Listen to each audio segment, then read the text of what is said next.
Meditations for every day in the year by Bishop Richard Challoner. Whit-Thursday, on the marks of the Holy Ghost's abiding in the soul.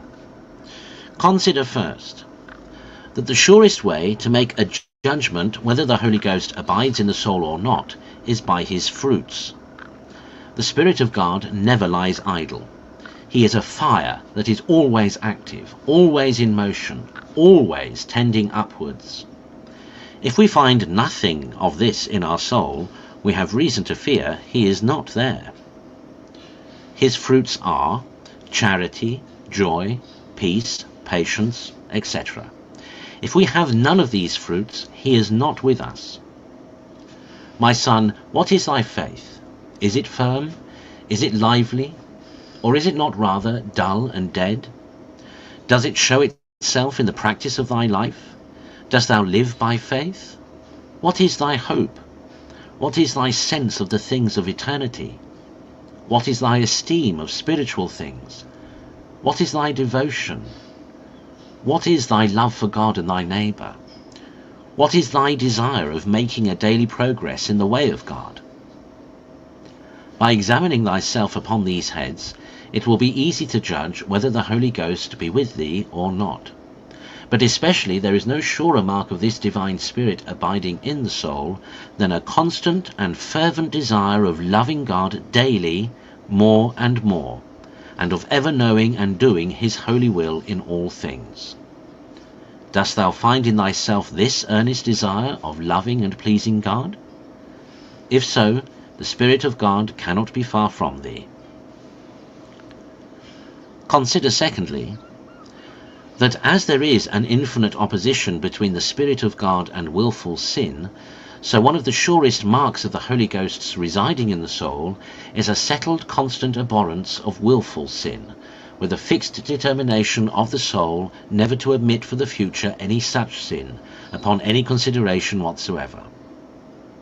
My soul, what is thy disposition in this regard? Art thou fully determined to be ever faithful and loyal to thy God, both in life and death? Dost thou resolutely renounce Satan and all his works, both for the present time and forever?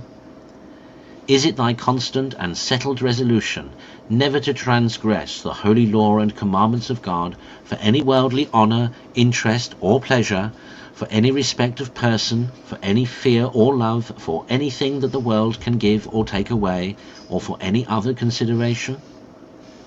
If this be thy sincere disposition and determination, the Holy Ghost is with thee. But if thou art not thus determined, there is no room for him in thy soul, because Satan is there. Consider thirdly, that where the Holy Ghost comes, he convinces the world of sin and of justice and of judgment. John 16 verse 8. He convinces the soul of sin, inasmuch as he gives to the soul, which he enlightens with his presence, a sense of the enormity of sin, and of the multitude and greatness of her own sins in particular, a horror for that hellish monster, and a desire of abolishing it by penance. He discovers also many stains where the soul before perceived none, and humbles her exceedingly by the conviction of her manifold guilt. My soul, dost thou experience in thyself this conviction of sin? The Holy Ghost, by his coming, convinces also the soul of the justice of Christ, and of his heavenly law, of the beauty of virtue and holiness, and of the pleasure and happiness that is found in serving God in earnest. Art thou, my soul, practically convinced of all this? Dost thou practically prefer this manner of heaven before the flesh pots of Egypt?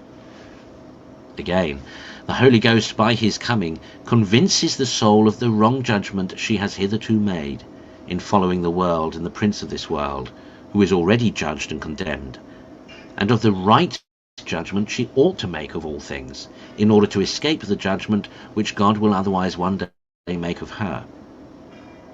Dost thou, my soul, find in thee this conviction of judgment? Is thy judgment rectified by the Holy Ghost in regard to truth and falsehood, verity and vanity, time and eternity? Dost thou not still follow, by a perverse judgment, the prince of this world, rather than Jesus Christ? The maxims of worldlings, who are liars in their balances, rather than the practice of the saints, who weigh all things in the scales of the sanctuary? Will thy way of judging be able to stand the test of the last great trial? Conclude to examine well, by such marks as these, whether the Spirit of God be with thee or not. If thou seem to find in thyself these marks of his presence, return him humble thanks, but be not too secure, lest the artifices of thy self-love should deceive thee, or thy pride should drive him away from thee.